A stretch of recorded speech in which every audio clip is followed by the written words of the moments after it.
فيه أصبح الملك لله والحمد لله لا شريك له ولا إله إلا هو وإليه النشور أصبحنا على فطرة الإسلام وكلمة الإخلاص وعلى دين نبينا محمد صلى الله عليه وسلم وعلى ملة أبينا إبراهيم حنيفا وما كان من المشركين رضينا بالله ربا وبالإسلام دينا وبمحمد نبيا ورسولا سبحان الله وبحمده عدد خلقه ورضا نفسه وزنة عرشه ومداد كلماته. Alhamdulillah, segala puji bagi Allah Subhanahu wa ta'ala atas limpahan karunia nikmat kepada kita sehingga kita masih dengan penuh kesadaran dan ketaatan menjalankan perintah-perintah Allah Subhanahu wa ta'ala. Mudah-mudahan perintah-perintah yang kita kerjakan ini menghantarkan kita menjadi orang-orang yang bertakwa, muttaqun, dan kita berupaya meninggalkan segala yang dilarang Allah Subhanahu wa ta'ala. Mudah-mudahan ketakwaan kita mencapai kesempurnaan, disempurnakan oleh Allah Subhanahu wa ta'ala. Salam dan salawat semoga senantiasa Allah curahkan kepada junjungan kita Nabiullah Muhammad sallallahu alaihi wasallam, Al-Mustafa al-khiyar min khiyar. Al-Mustafa artinya yang terpilih, makhluk pilihan. Di antara sekian makhluk yang Allah ciptakan, beliau adalah yang terbaik. Al-khiyar min khiyar, yang terbaik dari seluruh yang baik. Jadi kalau ada yang baik, ada yang terbaik, masih ada yang terbaik. Beliau diutus sebagai al-khataman nabiyyin, penutup, pengunci kenabian. La nabiyya ba'da, dan tidak ada lagi nabi setelah Rasulullah Muhammad sallallahu alaihi wasallam, dan oleh karena tidak ada lagi nabi setelah itu, maka cukup risalah yang dibawa Nabi sallallahu alaihi wasallam, itulah yang kita ikuti. Mudah-mudahan insyaallah dengan kita mengikuti beliau, maka kita akan mendapatkan kecintaan Allah, kita akan mendapatkan ampunan Allah Subhanahu wa ta'ala, sebagaimana janji Allah Subhanahu wa ta'ala dalam Al-Qur'anul Karim, Qul in kuntum tuhibbunallah, katakanlah. Jadi Allah Subhanahu wa ta'ala menyampaikan kepada Nabi Muhammad sallallahu alaihi wasallam dalam Al-Qur'an, katakanlah, in kuntum tuhibbunallah, hei manusia, jika sekiranya kamu mengaku mencintai Allah. Karena Allah tidak akan mungkin mencintai kita kalau kita tidak mencintainya. Jadi kecintaan Allah Subhanahu wa ta'ala itu harus dibuktikan bahwa kita juga cinta kepadanya. Makanya Nabi menyampaikan atas perintah Allah Subhanahu wa ta'ala, in kuntum tuhibbunallah, jika kamu sekalian mengaku mencintai Allah, fattabi'uni, maka ikutilah aku. Jadi kalau kita manusia ini mengaku mencintai Allah, ya mau tak mau tuh, supaya pengakuan kita diterima oleh Allah, maka kita harus mewujudkan dalil ini, mewujudkan kalimat ini. Fattabi'uni, maka ikutilah aku. Jadi Allah tegaskan kepada nabinya agar nabi menyampaikan kepada manusia, wahai manusia, kalau kamu sekalian mengaku mencintai Allah, ikutlah aku, kata nabi. Bukan saya, ikutlah aku, kata nabi. Yuhibbukumullah, niscaya kalian akan dicintai oleh Allah.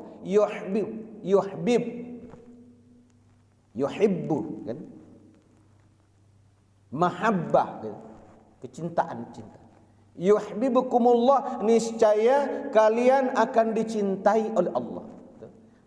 Kalau kita mencintai Allah, kemudian kita mengikuti Nabi Muhammad sallallahu alaihi wasallam, maka Allah tegaskan kalian akan dicintai Allah. Yuhibbukumullah wa yaghfir lakum dzunubakum, dan akan diampuninya dosa-dosa kalian. Tuh. Jadi Allah menjamin ampunan.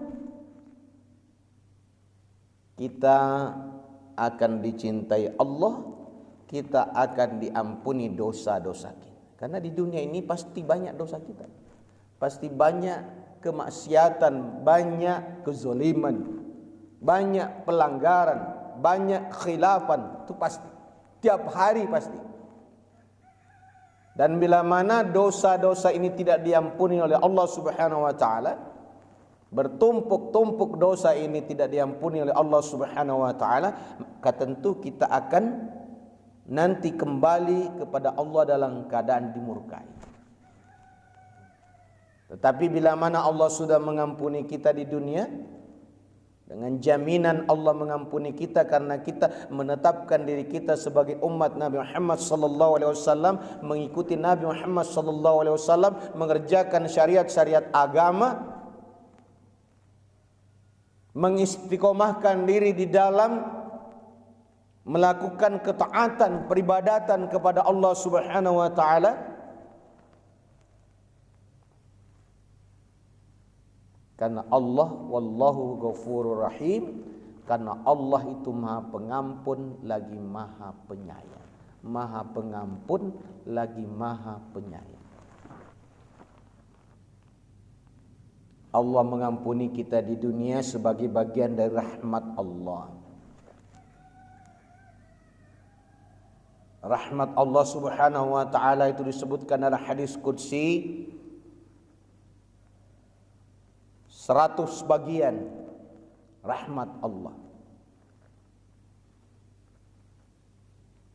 Rahmat ini meliputi atau terdapat dalam sifat Ar-Rahman dan Ar-Rahimnya.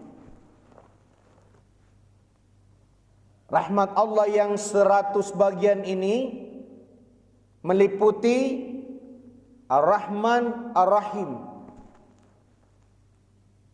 Maha Pengasih, Maha Penyayang. Yang satu ini di antara 100 Allah turunkan kepada kita pada kehidupan dunia. Satu Pak yang kita bagi-bagi.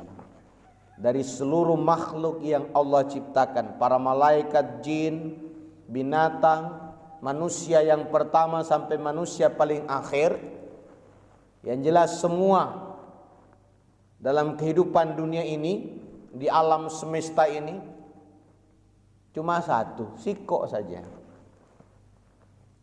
Diberikan kepada siapa? Ya kepada makhluk secara umum. Walaupun orang itu tidak sholat, juga diberi Pak.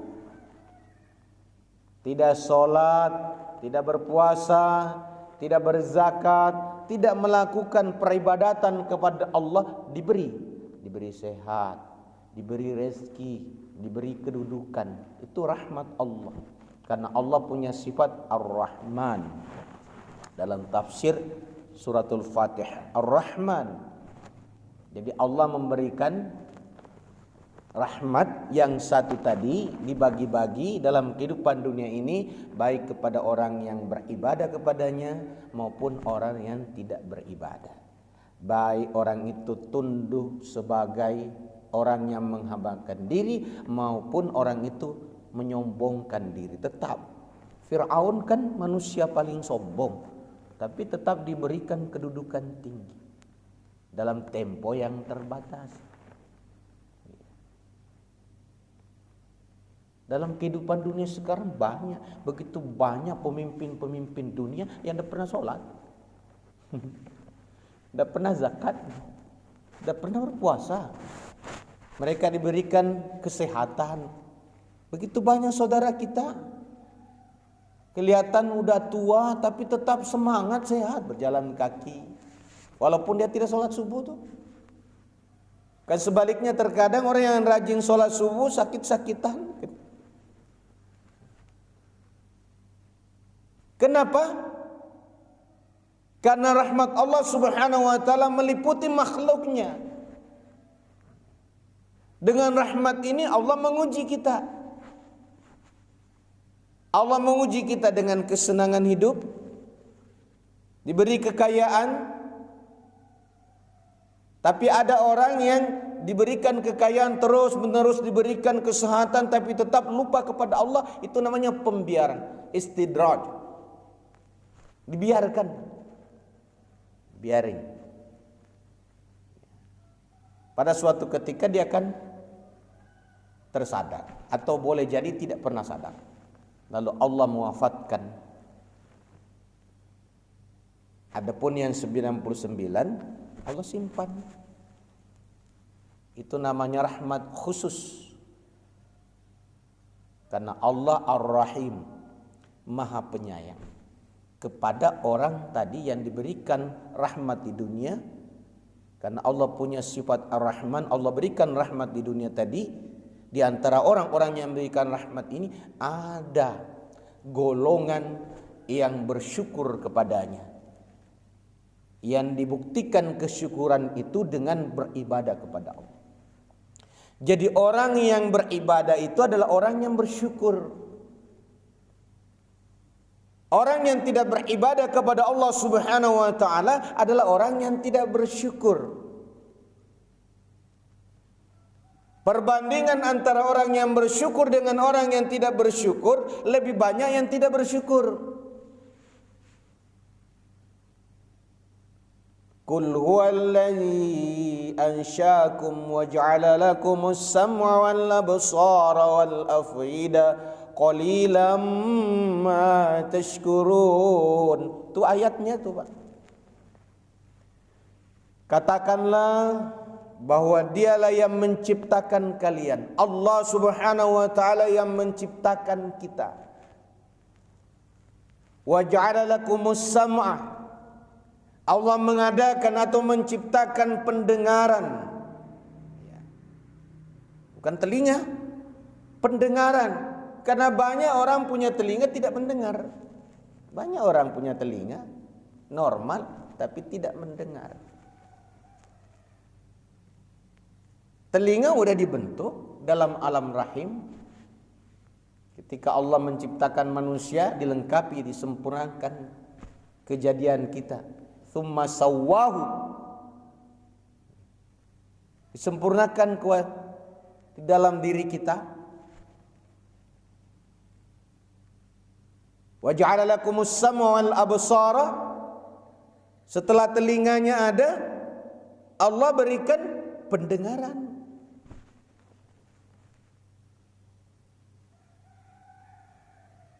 Allah menciptakan juga mata. Setelah mata itu ada, Allah berikan penglihatan. Wal absara wal af'idah. Allah juga menciptakan, mengadakan dalam diri kita ini hati nurani. Lengkap. Adakah orang yang terlahir tidak punya hati? Dicek aja. Pasti ada hatinya. Adakah yang terlahir tidak punya telinga? Pada umumnya ada. Meskipun ada mungkin ada yang terlahir tidak punya telinga sebagai bukti kekuasaan Allah Subhanahu wa taala. Tapi secara rata-rata orang lahir, anak lahir punya telinga, punya mata. Meskipun di antara mereka ada mungkin yang tidak normal, tapi lebih banyak yang normal. Qalilan ma tashkurun, tetapi sedikit yang bersyukur. Diberikan kekuatan, kesehatan, kemampuan, tapi sedikit yang beribadah kepada Allah.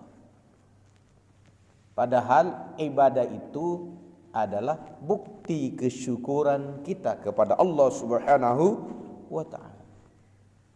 Jamaah subuh yang dirahmati Allah Subhanahu wa ta'ala, kalau kita cinta kepada Nabi kita cinta kepada Allah Subhanahu wa ta'ala, mari kita buktikan kecintaan itu. Senantiasa kita selalu mengulang mendengarkan ayat-ayat Al-Quran, kita baca, kita dengar, supaya keimanan itu bertambah. Dengan iman yang bertambah, amal soleh juga bertambah. Ingatan kita, zikir kita kepada Allah juga bertambah. Ketaatan kita kepada Allah juga meningkat. Harapannya semakin meningkat keimanan kita. Yang boleh jadi ada satu masa jatuh, keimanan kita hilang di saat kita bermaksiat kepada Allah. 24 jam Allah mengajarkan kita untuk sholat 5 waktu. Harapannya di saat ketika kita sholat, antara dua sholat kita mungkin lupa kepada Allah. Kita sibuk dengan dunia. Allah memahami. Ketika panggilan muazin berkumandang, yang di antara dua waktu solat itu boleh jadi yang kita agungkan dunia, sibuk dengan urusan dunia. Ketika kita mendengarkan suara azan, Allahu Akbar, teringat kita bahwa Allah yang Maha Agung, bukan dunia yang agung yang kita agung-agungkan itu.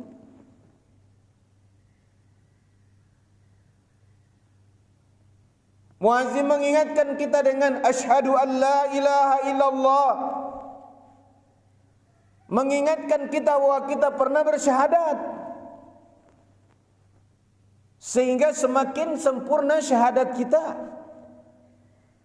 Bukan syahadat hanya pertama kali, tapi kita ingin bersyahadat mulai dari ketika kita balik sampai dengan sebelum memasuki alam kubur. Rugi orang kalau di saat-saat sakaratul maut tidak bersyahadat. Dia mati dalam keadaan su'ul khotimah. Makanya disebutkan dalam Al-Quran, ya ayyuhalladzina amanu taqullaha haqqa tuqatih wa la tamutunna illa wa antum muslimun. Wahai orang-orang yang beriman, bertakwalah kepada Allah dengan sebenar-benar takwa. Berimanlah kepada Allah dengan sebenar-benar iman. Harus benar-benar Pak kita beriman. Benar-benar kita bertakwanya. Jangan kita bertakwanya pada waktu-waktu tertentu saja. Jangan kita rajinnya sholat di waktu-waktu tertentu saja. Di bulan Ramadan baru ramai masjid kita sholatnya. Di bulan-bulan lain hilang lagi. Padahal kita tidak bisa menjamin diri kita Allah wafatkan di bulan Ramadan atau di bulan yang lain. Maka diberikan kita warning namanya, peringatan. Setelah Allah katakan, wahai orang yang beriman, bertakwalah dengan sebenar-benar takwa.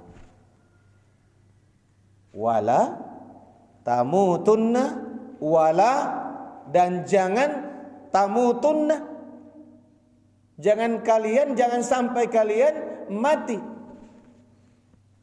Bukan jangan sampai mati, mesti ada sambungannya. Wala tamutunna illa wa antum muslimun. Jangan sampai kalian wafat dalam keadaan tidak muslim. Maksudnya di saat kita sebelum wafat itu kita tetap dalam syahadah kita. Itu. Tetap bersyahadat kita. Nah, itulah kenapa kita disuruh sholat, perintah 2 hari dalam sehari semalam 5 kali minimal. Allah telah menetapkan dan itu cukup. Nanti mungkin akan dijelaskan oleh para ustadz dalam kegiatan peringatan Isra wal Mi'raj. Mengingatkan kita hanya mengingatkan diri kita kepada peristiwa Isra wal Mi'raj. Untuk apa kita peringati? Untuk mengingatkan diri kita. Setiap tahun kita diperingatkan, belum tentu juga kita mengingatnya. Bahkan setiap saat 5 kali sehari semalam Allah mengingatkan kita. Karena 5 kali sehari semalam itu adalah buah dari peristiwa ini. Dengan kita sholat kita kan teringat Isra wal Mi'raj itu. Bahwa sholat ini, perintah sholat 5 waktu itu diterima oleh Rasulullah di atas langit yang ke-7. Betul tak Pak? Di Sidratil Muntaha, di atas sana. Ketetapan 5 kali sehari semalam itu ditetapkan oleh Allah bukan di bumi, tetapi ditetapkan di atas sana. Dan kita harus percaya, kita harus mengimani peristiwa ini. Kalau kita tidak percaya, tidak beriman, berarti kita tidak percaya kepada Al-Quran. Hilang iman kita. Padahal percaya kepada Al-Quran, kitab Allah adalah rukun iman kita. Jika tiang itu satu yang patah, roboh bangunan. Kalau tidak percaya silakan. Ya. Satu tiang di depan itu diroboh. Roboh nanti semua. Kita harus percaya. Dan Al-Quran menjelaskan kepada kita. Ada warisan Al-Quran, ayat Al-Quran yang Allah Subhanahu wa ta'ala sampaikan Nabi dan Nabi wariskan kepada kita. Taraktu fikum amrain. Kata Nabi sallallahu alaihi wasallam hadis yang sahih Imam Bukhari. Taraktu fikum amraini. Aku tinggalkan kepada kalian 2 perkara, amraini. 2 urusan, amraini.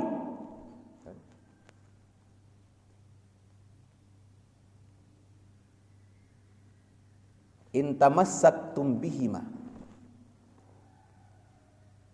Jika kalian berpegang kepada keduanya, bihima, lan tadillu abada, tidak akan pernah tersesat selama-lamanya. Kitab Allah wa sunnati, kitab Allah yakni Al-Quranul Karim, wa sunnati dan sunnah. Ini lafaznya, wa sunnati dan sunnahku, kata Nabi, karena Nabi yang bersabda. Jadi aku meninggalkan kepada kalian 2 urusan. Jika kalian berpegang kepada kedua ini, tidak akan dijamin tidak akan tersesat selama-lamanya. Kitab Allah wa sunnati, kitab Allah dan sunnahku, kata Nabi. Hadis sahih Imam Bukhari wa Muslim. Kita masih megang atau tidak? Di dalam Al-Quran ada A'udzu billahi minasy syaithanir rajim. Bismillahirrahmanirrahim. Subhanalladzi asra bi'abdihi lailan minal masjidil haram ilal masjidil aqsa subhanalladzi asra bi'abdihi. Karena ini peristiwa yang tidak masuk akal, dan Allah mengetahui ini adalah peristiwa yang tidak akan masuk akal kita. Walaupun kita akal-akali, tidak akan masuk dengan akal kita.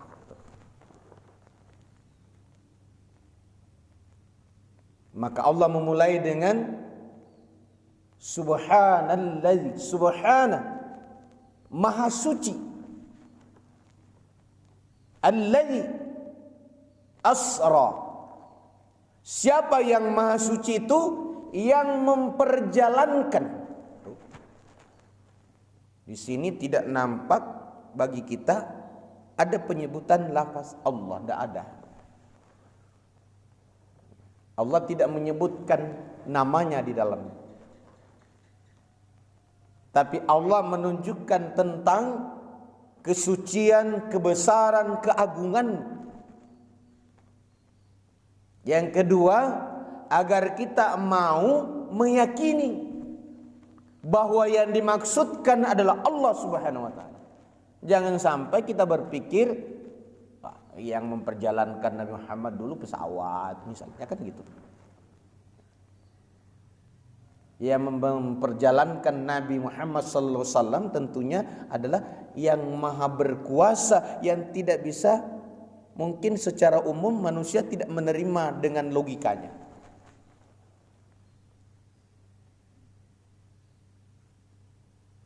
Para mufassir menjelaskan dengan adanya lafaz asra ini menunjukkan perjalanan malam. Itu makna dari asra, perjalanan malam. Jadi Nabi diperjalankan pada suatu malam.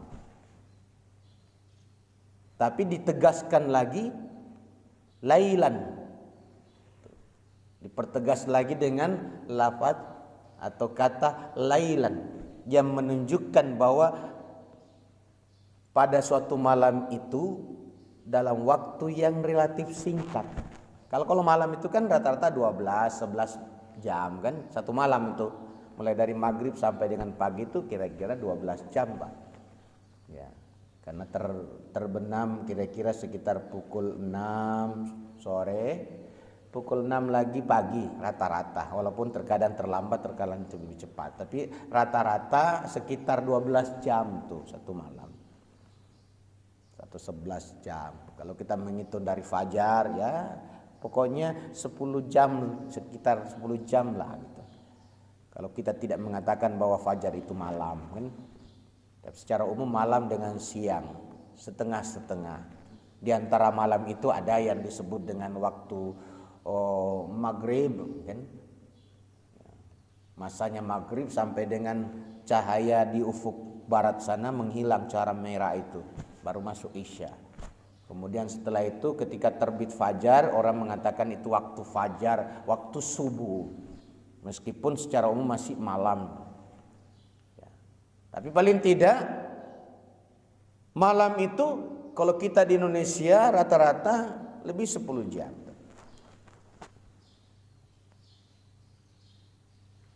Kemudian ada lagi lailan. Dimaksudkan di sini lailan itu adalah sebagian dari malam itu. Tidak full.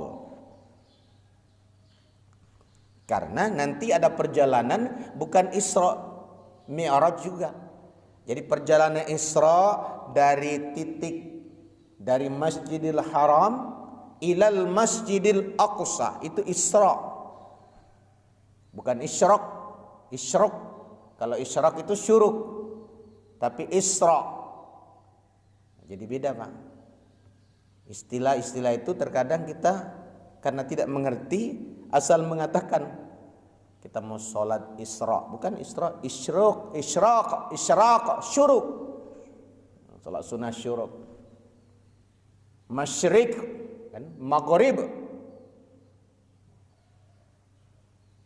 Lailan minal masjidil haram ilal masjidil aqsa. Perjalanan malam hanya sedikit dari malam itu dipergunakan untuk berjalan dari Masjidil Haram menuju Masjidil Aqsa di Palestina, dari Mekah ke Palestina, yang jaraknya kalau kita hitung dalam jarak yang lurus kurang lebih 1250-an, 1300 km jarak datar lurus, yang tidak mungkin dulu ditempuh dengan onta satu malam, apalagi jalan kaki kan. Naik pesawat aja butuh beberapa jam, naik kereta api berhari-hari kan. Ya. Dahulu orang melakukan perjalanan itu berbulan-bulan Pak. Makanya ketika Nabi menyampaikan semalam saya diperjalankan Allah dari Masjidil Haram ke Masjidil Aqsa, orang-orang Quraisy sudah mulai gila, kata mereka. Muhammad benar-benar gila. Kita selama ini kalau ke sana berbulan-bulan baru sampai, ini katanya semalam. Belum lagi perjalanan dari Masjidil Aqsa menuju Sidratil Muntaha, naik lagi ke tempat yang lebih tinggi, jauh. Tidak masuk akal tuh Pak. Mungkin kita aja kalau dipikir-pikir tidak masuk akal kita Pak. Cobalah kita pikir-pikir. Masih banyak di antara kita ragu tuh Pak. Masih banyak. Tidak mungkin kan. Nah, samalah kita dengan orang-orang jahiliyah dulu.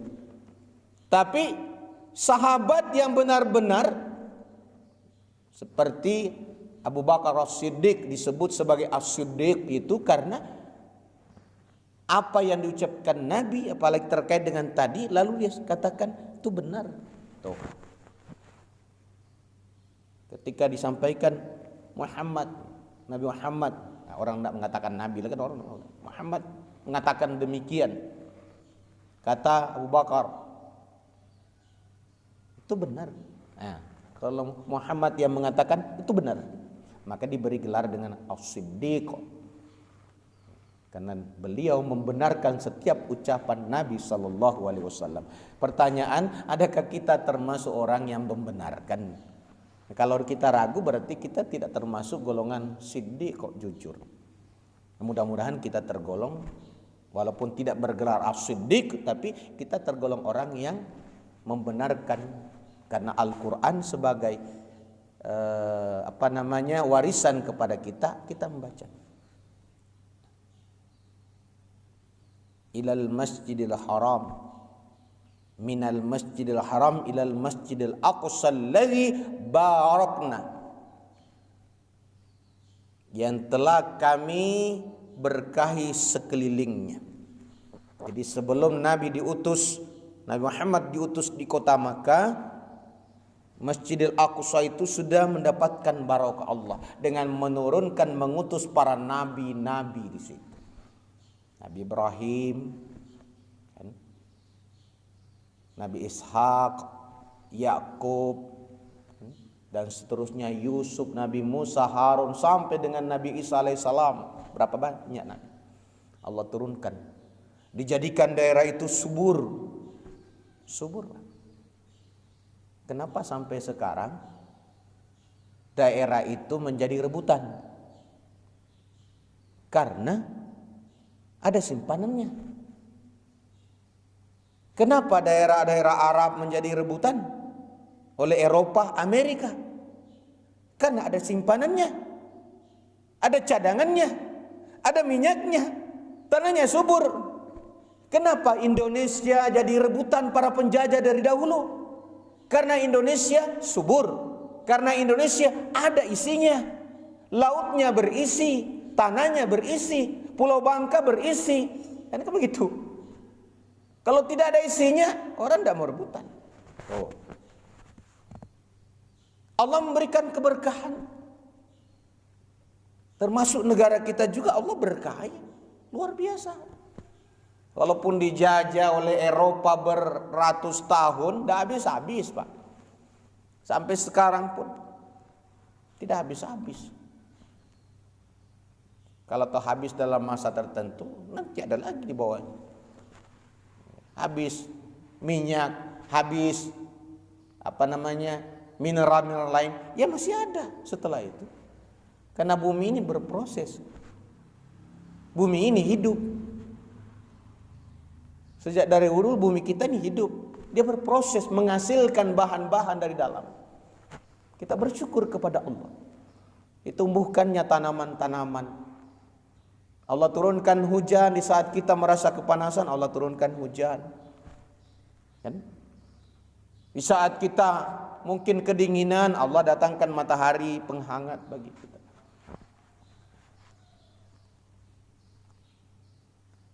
Untuk apa Allah memperjalankan? Linuriyahu min ayatina, agar kami memperlihatkan kepadanya sebagian dari ayat-ayatnya. Di Mekah ada ayat-ayat, kota Mekah ada. Dengan perjalanan itu bertambah banyak yang disaksikan oleh Nabi.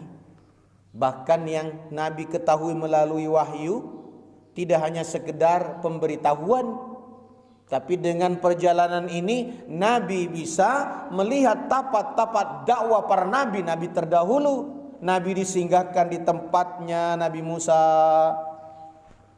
Nabi disinggahkan di tempatnya Nabi Isa alaihissalam, Nabi dibawa ke tempatnya para nabi dahulu sholat, berdakwah di Baitul Maqdis. Hanya Nabi ketahui dalam Al-Quran dari wahyu. Sekarang Allah perlihatkan, ternyata bumi ini luas. Ternyata bumi ini luas. Setelah Allah perjalankan dari Masjidil Aqsa menuju Sidratil Muntaha, semakin kecil bumi itu. Kecil. Ternyata bumi itu kecil. Kan samalah kita, Pak. Kita berada di Kulan ini luas kelihatan. Coba Bapak naik pesawat. Naik. Kulan di sana.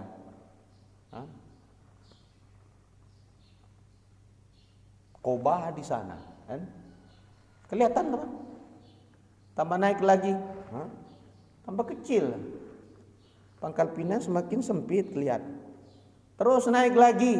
Sekiranya kita naik pesawat ini, Bangka kecil.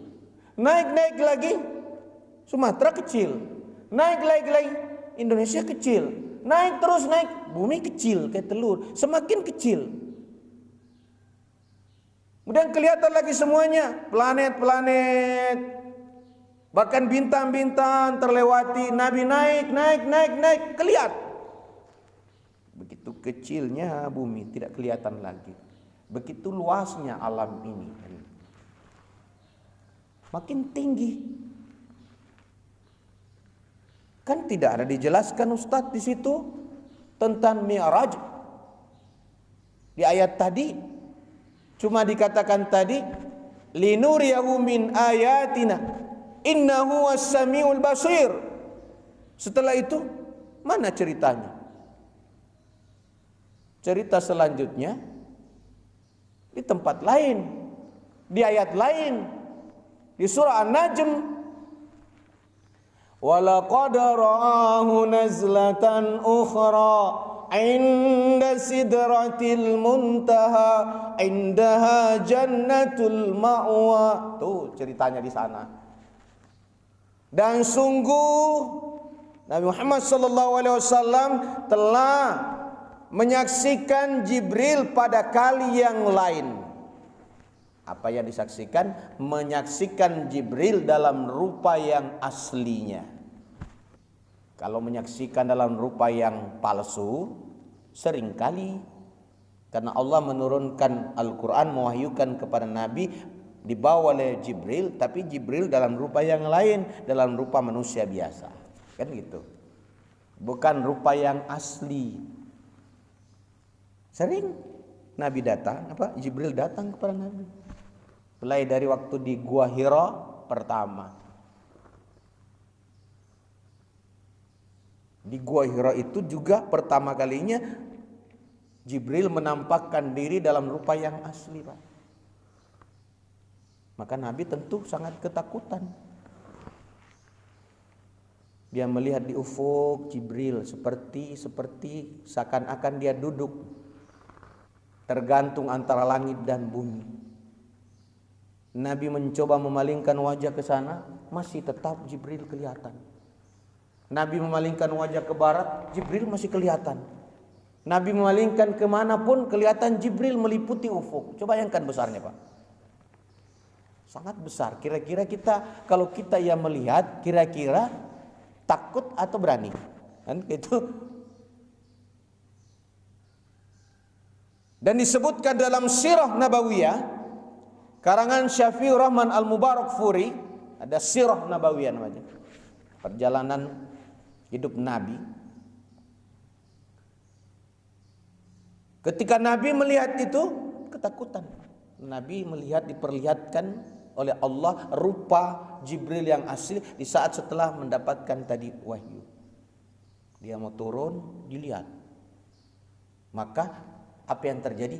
Nabi ketakutan, gemetar, demam, pulang ke rumah. Minta diselimuti sama istrinya. Kan? Nanti ada kisah surat berikutnya. Ya ayyuhal mudatsir, ya ayyuhal muzammil. Tuh, wahai orang yang berselimut. Nabi agak ketakutan. Ya, sebagai manusia itu kan belum pernah melihat sebelumnya. Tapi Jibril mengatakan, wahai Muhammad, saya Jibril, jangan takut. Meskipun demikian Nabi tetap takut. Pulang. Ketika Nabi bermi'raj, walaqad ra'ahu nazlatan ukhra 'inda sidratil muntaha 'indaha jannatul ma'wa. Bapak baca dan surah An-Najm, surah ke-53 ayat mulai ayat 12, 13 dan seterusnya. Dan sungguh Nabi Muhammad telah menyaksikan Jibril dalam rupa yang asli pada kali yang lain. Karena dulu pertama kali diperlihatkan rupa aslinya ketika di Gua Hira, di lereng gunung. Inda Sidratil Muntaha, di mana diperlihatkan pada rupa yang asli. Kalau dulu Nabi berada di bumi, di sekitar Gua Hira, dipersaksikan Jibril ada di ufuk. Sekarang yang kedua, Nabi menyaksikan Jibril ketika berada di Sidratil Muntaha. Tadi bersama Jibril berjalannya dari bumi, naik dalam rupa yang lain. Setelah itu sampai di atas, ketika sudah berada di atas langit yang ketujuh, di dekat Sidratil Muntaha, Jibril berubah wujud dalam wujud yang asli dengan 600 sayap. Bayangkan Pak, 2 sayap aja gimana, 4 sayap kan, 6, ini 600 sayap. Ternyata Jibril besar. Tuh. Satu kali aja kipaskan sayapnya, ya, bumi planet ini bagaikan kelereng saja berhamburan, saking besarnya. Ini baru Jibril, belum Arsy, belum Sidratil Muntaha. Indaha jannatul ma'wa, di dekat Sidratil Muntaha ada surga tempat tinggal. Coba seandainya kita yang dibawa ke sana, Pak, sudah dapat surga, mau nggak pulang kita? Nggak mau lagi pulang, betul. Sudah nikmat ya. Kita aja tidak usah ke surga. Kita pergi ke suatu tempat dan kita mendapatkan tempat itu nyaman, nikmat, tidak mau pulang rasanya. Betul tak? Tidak mau pulang rasanya kita. Ya, saking nikmat. Dan itulah tempat tinggal kita, Pak. Di dunia ini kan bukan tempat tinggal kita. Buktinya kita selalu pindah-pindah aja tempat tinggalnya.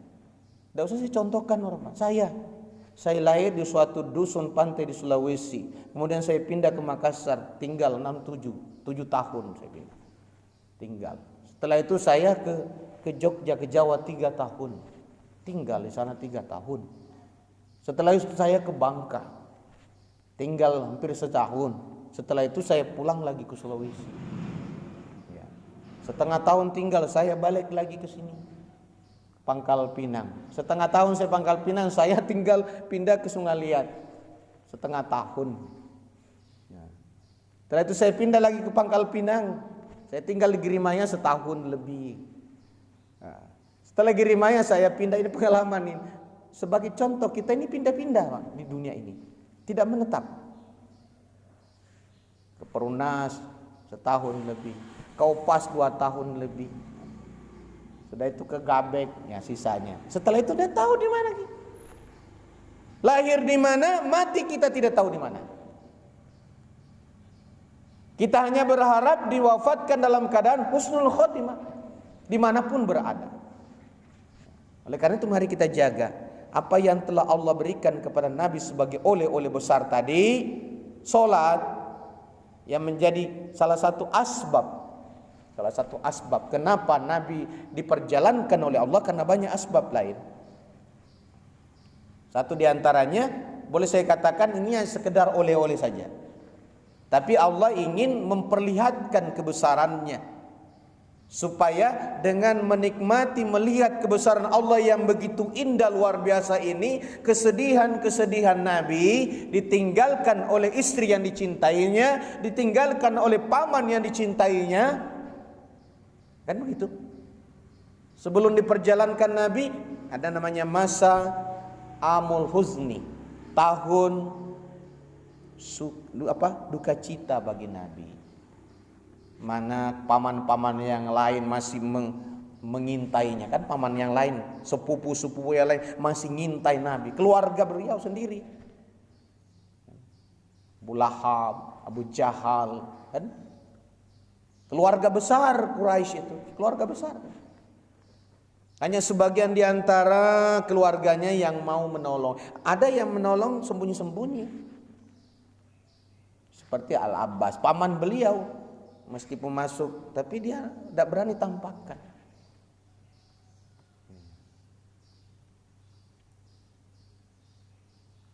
Dia lindungi. Sama dengan Hamzah radhiyallahu. Walaupun dia belum masuk, tetap dia lindungi ponakannya. Karena dia sudah merasa ponakan ini sudah benar-benar dizolimi oleh orang lain, maka dia dengan hidayah Allah, dia masuk Muslim. Dia membela dengan kekuatan, dengan kemampuan. Luar biasa. Beliau sedih ditinggalkan istri, tinggalkan paman. Allah ingin menghiburnya dengan perjalanan. Kita kan kalau lagi susah, kita lagi bersedih, tiba-tiba kita diajak jalan-jalan, kan hilang rasa itu. Ya. Beri oleh-oleh nanti pulang, kan begitu.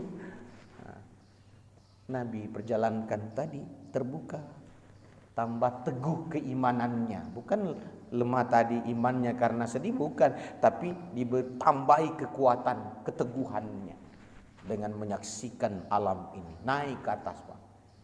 Mi'raj. Makanya istilah Mi'raj itu kan naik. Sebaliknya itu anzalna, nazzalna, itu turun.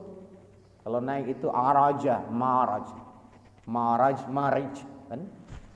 Ada ayat ada surah Al-Ma'arij, tangga-tangga naik. Al-Ma'arij, ta'rujul malaikatu war-ruh fi yaumin kana miqdaru 50 alfasana. Tuh. Naik para malaikat dan ar-ruh, para penafsir mufassir menjelaskan ar-ruh itu adalah Jibril. Ta'rujul malaikatu war-ruh ilai fi yaumin kana miqdaru 50 alfasana. Coba, artinya itu. Naik para malaikat dan Jibril menghadap kepada Tuhannya dalam sehari yang takarannya sebanding dengan 50 ribu tahun. 50 ribu tahun perjalanan biasa. Jadi dalam sehari itu dicapai oleh para malaikat dalam berjalan menuju kepada Allah itu sama dengan 50.000 tahun perjalanan. Umur kita tidak sampai 100 tahun Pak, apalagi 50.000 tahun tuh tidak sampai kita. Ya, dan kita harus meyakini. Jadi untuk apa kita memperingati Isra wal Mi'raj ini? Untuk menguatkan kembali ingatan kita terhadap peristiwa itu, sehingga kita mau menguatkan diri kita kembali dalam melakukan ketaatan, terutama melaksanakan sholat 5 waktu. Jangan sampai kita semakin lalai dalam beribadah sholat. Itu adalah mi'rajnya Nabi. Para sahabat, ya Rasulullah, apakah kami juga bisa bermi'raj? Iya, kata Nabi. Nabi tidak mengecewakan sahabat. Bahkan Nabi katakan, as-salatu mi'rajul mu'minin. Salat itu adalah mi'rajnya orang-orang yang beriman. Jadi kalau mau juga bermi'raj, kerjakanlah salat. Mudah-mudahan insyaallah kita tetap istiqomah melaksanakan ibadah solat ini terutama, sehingga semakin tegak agama kita. Insyaallah agama itu tetap ada dalam diri kita, sehingga ketika kita diwafatkan kita masih tetap diakui sebagai orang yang muslim. Karena insyaallah orang muslim itu sampai dengan kehidupan berakhir di dunia ini berharap tetap dalam keadaan muslim. Fahayyina muslima, tawaffana muslima. Itu kita memohon kepada Allah hidup kita dalam keadaan muslim, tunduk patuh kepada Allah, mengerjakan perintah Allah, berislam kita, mencari selamat kita, tunduk kepada Allah, menyembah kepada Allah. Tawaffana muslima, memohon kepada Allah diwafatkan dalam keadaan muslim pula. Jangan sampai kita mati dalam keadaan kufur. Kemudian nanti ketika kita sudah wafat, selesai diwafatkan, kan dibangkitkan lagi, dihimpun lagi. Maka bermohonlah kepada Allah Subhanahu wa taala, wal hikna bis salihin, dan himpunkan kami nantinya di padang mahsyar tentunya, ketika kita dibangkitkan kembali, dihidupkan kembali, kita bersama dengan orang-orang yang soleh. Minan nabiyyin, dari para nabi, orang soleh tentunya. Minas siddiqin, orang-orang yang benar. Wasyuhada, orang-orang yang syahid di jalan Allah. Wassolihin, orang-orang yang soleh, orang-orang yang baik. Kita maunya begitu. Maka senantiasalah kita berdoa. Dan doa, sebaik-baik doa itu dalam solat kita. Sebaik-baik doa itu dalam solat kita. Kalau doa kita di luar, ya insya Allah dijabah. Tapi seafdalnya doa itu di dalam solat kita. Karena itu solat merupakan sarana, tempat, keadaan di mana paling dekatnya seorang hamba dengan Tuhannya.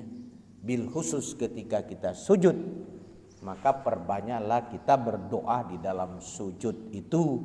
Jangan kita keburu-buru dalam sujudnya. Insya Allah. Demikian, terima kasih atas perhatiannya. Mohon maaf kalau ada hal yang kurang. Saya tidak bermaksud mengajari, menasihati, tapi sekedar memberikan motivasi. Mumpung ini bulan Rajab, bulan yang di dalamnya banyak kebaikan-kebaikan, ada keberkahan yang kita minta, bulan di mana peristiwa Isra wal Mi'raj Nabi besar Muhammad sallallahu alaihi wasallam yang kita peringati. Mudah-mudahan kita terus mengingatnya dan meningkatkan iman dan ketakwaan kepada Allah Subhanahu wa taala. Subhanakallahumma hamdika asyhadu an la ilaha illa anta astaghfiruka wa atubu ilaik. Wassalamualaikum warahmatullahi wabarakatuh.